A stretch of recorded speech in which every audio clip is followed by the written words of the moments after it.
The test is in 4 parts, Part 1, Part 2, Part 3, and Part 4. Now look at Part 1. Part 1. You are going to hear an orientation talk. First, you have some time to look at questions 1 to 5.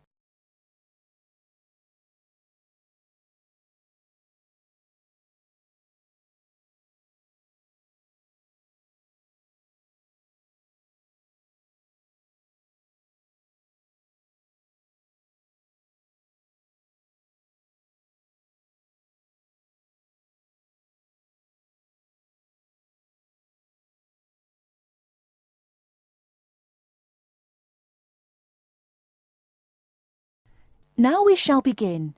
You should answer the questions as you listen, because you will not hear the recording a second time. Listen carefully and answer questions 1 to 5.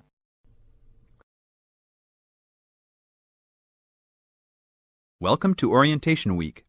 Today I am here with the captain of our school's women's gymnastics team. Her name is Elizabeth Rain, and she is a fourth-year student. I hope you can all see her as an example of a responsible student and athlete, a role model for everyone. Hi, Elizabeth. Thank you for stopping by our Orientation Week. Thank you for having me. Welcome to our university, everyone. If there are any of you thinking about joining our school's athletic program, I would strongly encourage you to do it. Being a part of the gymnastics team has been one of my best experiences during my time at this school. It has taught me so much about teamwork and friendship, and has even taught me how to improve my academics by prioritizing my time. I have some questions that I am sure the students will want to know the answers to as well. First of all, how did you find the time to do well in classes as well as train for gymnastics? Prioritizing is the key. You must be very organized. Every day I wake up and I know what I must do for the day. I plan things in order of importance. For example, if today I have a competition for gymnastics in the afternoon, then I know I have to finish my homework and studying in the morning. In other words, keeping an organized schedule of your priorities is very important. Can you explain to the students a little bit about your study habits? Well, I usually try to take classes that I'm interested in. This way, I have no excuse not to study because I chose the classes out of my own preference. I separate my study time by class. For example, if I have 5 classes for this semester, I will study for 1 class a day from Monday through Friday, and then review for all of them on the weekend. I won't try and study for all 5 of my classes at one time. It is too hard to do that, to remember everything and not feel like you are going crazy. It is very important to focus the time that you set aside for studying. I do not study with the television on. I try to keep away from all distractions, because I find that I learn better that way. But of course, how each individual will study depends on each person. Before you hear the rest of the conversation, you have some time to look at questions 6 to 10.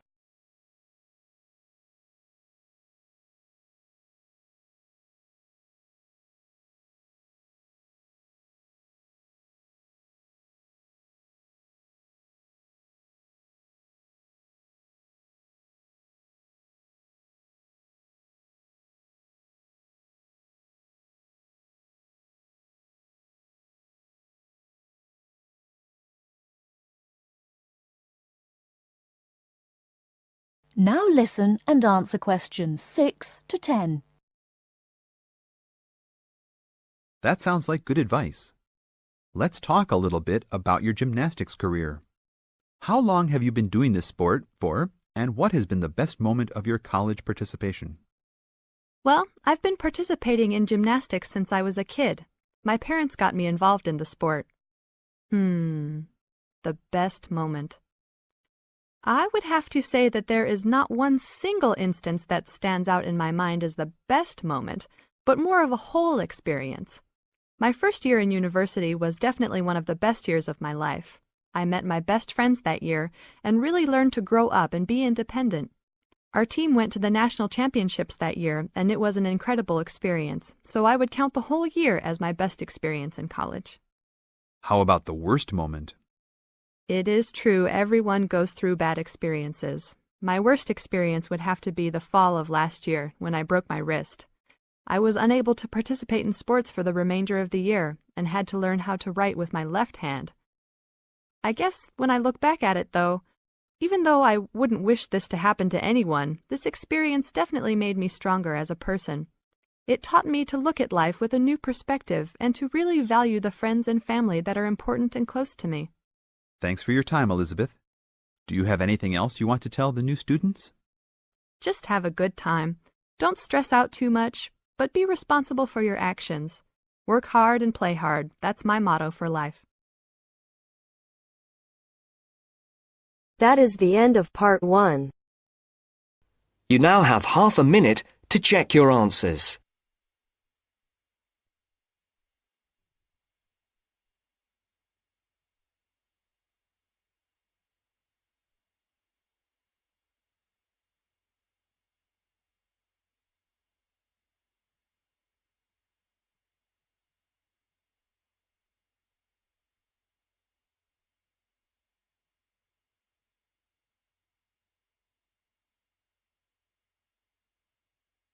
Now turns to part 2. Part 2. You will hear two students discussing the subject of rock art. First, you have some time to look at questions 11 to 17.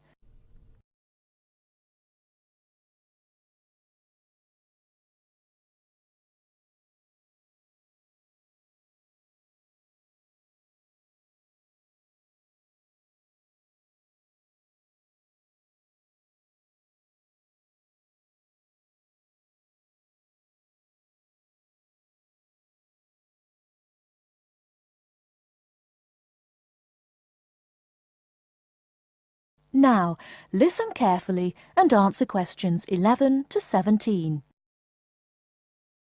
Sorry I'm a bit late. Oh, no problem. Thanks for agreeing to help me with my assignment today. I really needed to go over it with someone. Sure. You were going to talk about European rock art, weren't you? Yes, the rock drawings in the caves of Lascaux in western France. Oh, fantastic. Over 13,000 years old, I believe. What sort of drawings are they? They're drawings of animals on the whole, but you can also find some human representations, as well as some signs. There are roughly 600 drawings at Lascaux. Really? Were they mostly pictures of bulls? Well, no, actually. The animal most depicted was the horse. Have a look at this graph. It shows the distribution of the different animals. You see, first the horse, and then, after that, a sort of prehistoric bull. Oh, OK. That's interesting, isn't it? And the third most commonly drawn creature was the stag. There were some other animals, but these are the main ones. What are the drawings like? I mean, what sort of style? Well, the bulls are depicted very figuratively. They're not very realistic. They're very big by comparison to the other drawings of people and signs. They appear to be almost three-dimensional in some cases, following the contours of the cave walls, but of course they're not. Amazing. Perhaps they felt these animals were the most impressive and needed to be represented like that. Yeah, maybe. The drawings of humans, by contrast, consist of just simple lines, like the stick figures my little sister draws. Perhaps humans were seen as less important. Perhaps. What about the signs? How did they draw them? There doesn't appear to be much evidence of signs, and those that have been found are usually made up of little points. Rather like Aboriginal art from Australia. Yes, something like that, but not as complex, of course. So, apart from the bulls and horses and stags, were there any other creatures depicted? In one or two chambers you do find pictures of fish, but they're quite rare. What sort of size is the cave? It must be quite large to have that many pictures. Well, it's actually a number of interlinking chambers, really. Here's a map showing where the different drawings can be found. Oh, good. Let's have a look at that. The first 20 metres inside the cave slope down very steeply to the first hall in the network. That's called the Great Hall of the Bulls. Here. OK. Then, off to the left, we have the Painted Gallery, which is about 30 metres long and is basically a continuation of this first hall. But further into the cave. Exactly. Then we find a second lower gallery called the lateral passage. This opens off the aisle to the right of the Great Hall of the Bulls. It connects the next chamber with an area known as the main gallery. At the end of the main gallery is the Chamber of Felines. There are one or two other connecting chambers, but there's no evidence of man having been in these rooms.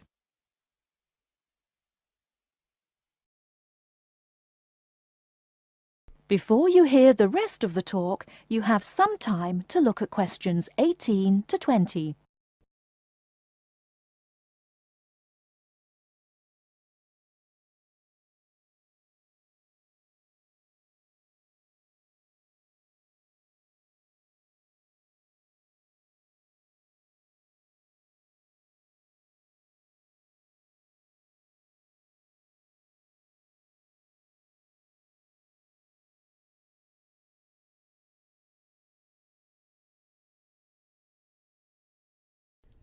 Now listen and answer questions 18 to 20. Is the cave open to the public today? Well, no, because after the initial discovery in 1940, it was opened and literally millions of people came through to see the drawings.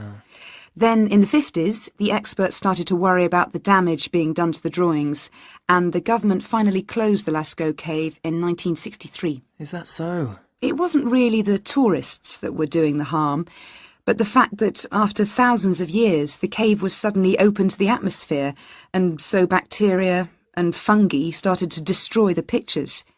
You need a special permit to enter the cave now, and very few people can get that, unless they're scientists or have some official status. It's a shame, but I can see that they had to do something to protect the cave. So that means you can no longer see this rock art? Well, not exactly. What they've done is recreate the drawings in a man-made cave, which you can visit. Oh, brilliant. Yeah, the authorities decided to reproduce the two best sections of the site, so they've created a life-size copy of the Hall of the Bulls and of the painted gallery. It's just a cement shell, which corresponds in shape to the interior of the original. So now you can visit the caves without actually harming any of the 13,000-year-old paintings. Mm-hmm. That is the end of part 2. You now have half a minute to check your answers.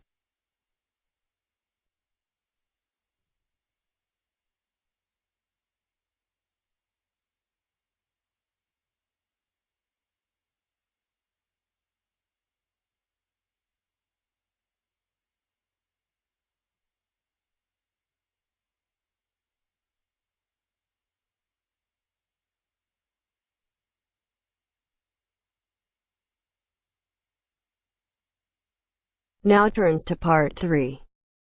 Part 3. You will hear a tutor giving some business students instructions about a finance project. First, you have some time to look at questions 21 to 26.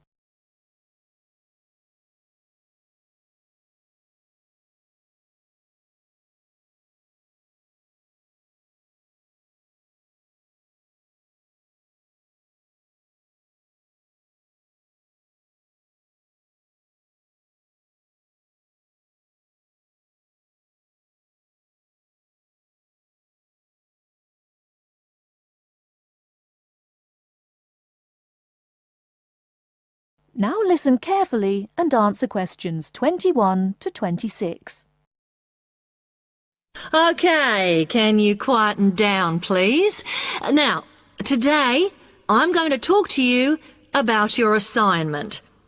We've been studying the effects of the exchange rate, so I'm going to give you a project to do on this. Right, can you make some notes while I'm talking? The first thing that I'd like you to do in order to prepare this is to select where you're interested in. I mean, which country, and therefore which currency you're going to be operating in. OK, now the purpose of the project is to make money, and I'm hoping some of you will make a significant amount. So, I want you to suppose that you have £100 that you will have to invest purely in the rises and falls of the exchange system. In other words, you'll be trying to predict rates. This is a project that you'll be doing together, but before you work together, you'll have to go off and research what you need to know about the economy of that country and how well it's doing or is expected to do in the near future.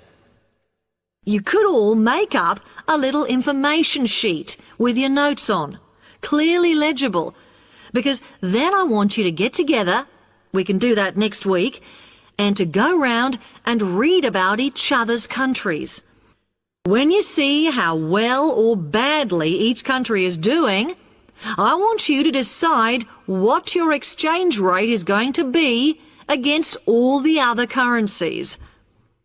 After that is all sorted, what you're going to do is go round the other students and attempt to sell your money to the others. Remember, this will depend on the success of your country's economy and the rate you fixed for your currency. Now, you're not allowed to just swap currencies with each other, but you may wish to buy from the other countries. But you must do a proper transaction. All the way through this, you must keep your accounts properly for each transaction. I'll give you 1 week to do this, and then we will set a time for the deals to finish, a bit like the stock exchange. And at that point, I will ask you to calculate how much you have made. Is that clear? Before you hear the rest of the talk, you have some time to look at questions 27 to 30.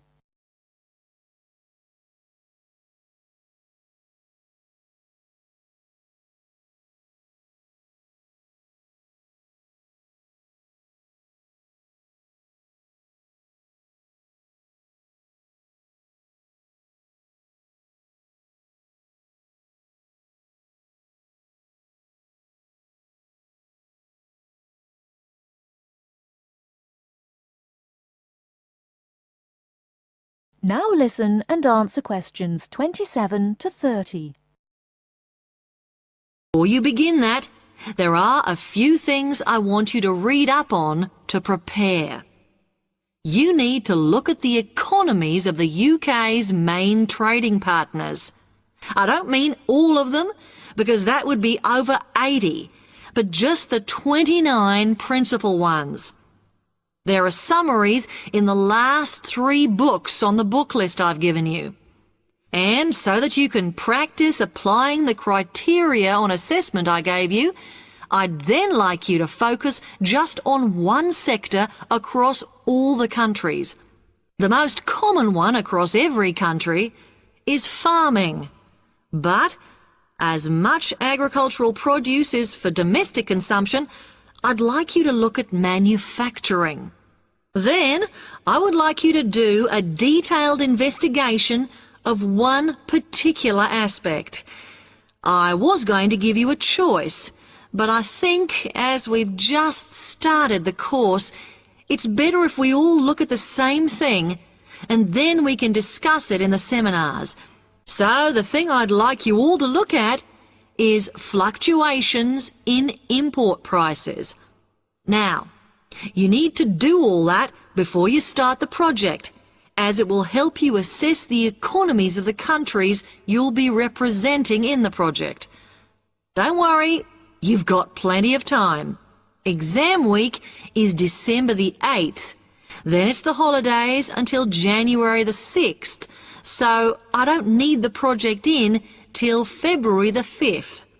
Is that okay? Now, any questions on this? Because it That is the end of part 3. You now have half a minute to check your answers.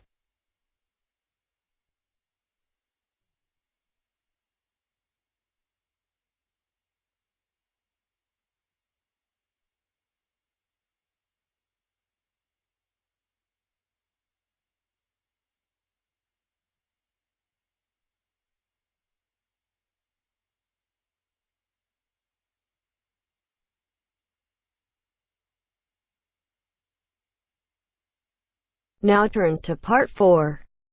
Part 4. You will hear a talk on bullying in the workplace, given by a university lecturer to a group of students.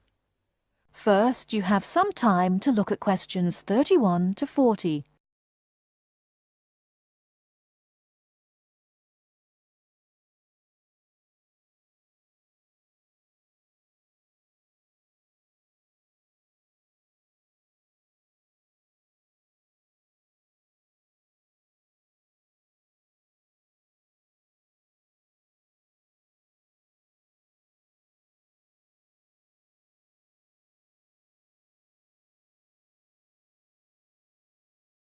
Now, listen carefully and answer questions 31 to 40. Good morning. My name is Dr. Mervyn Forrest, and I specialize in management techniques and training. I've been invited here today to talk to you about the cost to the economy of bad management. And what I would like to dwell on first is an area that has recently been exercising everyone, and that is coercion in the workplace, or, to put it more simply, bullying. It has been estimated that bullying at work costs the British economy up to £4 billion a year in lost working time and in legal fees. And with the problem apparently on the increase, it is time that managers took on board what is happening. I would like to think that what is perceived as bullying is nothing more than lack of experience, insecurity, or lack of awareness on the part of managers, and not a conscious effort to attack someone, but that is perhaps a case of my being naive or over-hopeful. Before we break up into groups to look at the first task on the handout you've got, I'd like to give you a start with some of the main bullying methods that have been identified so far. Basically, what I'm going to do here is to give you examples of 1 or 2 points. Can you all read the OHP clearly? Yes? Right, off we go. The first item on the list is giving people tasks which managers themselves cannot do and which are therefore impossible to achieve. This is, in fact, a very common strategy used by managers to manage their subordinates. It gives certain people a false sense of security as they watch others failing while they try to achieve the goals set. Another simple bullying technique is constantly moving the goalposts, especially when one's employees are in the middle of a task. This is not bad management, it is just plain stupid. All targets and goals set should be easily achieved within a realistic timescale. Sending memos to someone else criticizing the performance of a task where the individual has no way of replying is another common technique, especially when the manager concerned does not reply or makes it impossible for subordinates to contact him or her by not answering the telephone or not replying to emails. This is not the style of a sound manager, but rather the antics of someone with emotional problems. If you behave like that, don't expect your staff to respect you. And now, the technological bully. It is interesting how all tools designed to help can be turned into dangerous weapons. The urgent email bully is fast becoming a problem in the office. Employees turn on their computers to be faced with a string of badly worded emails, making instant and often unrealistic demands, which reveal the hysteria mode of management. Have you ever felt a sense of dread before looking at your email, even your personal messages? All companies should develop a company strategy whereby there is an email code of practice, with offensive messages being forwarded to a designated person for appropriate action.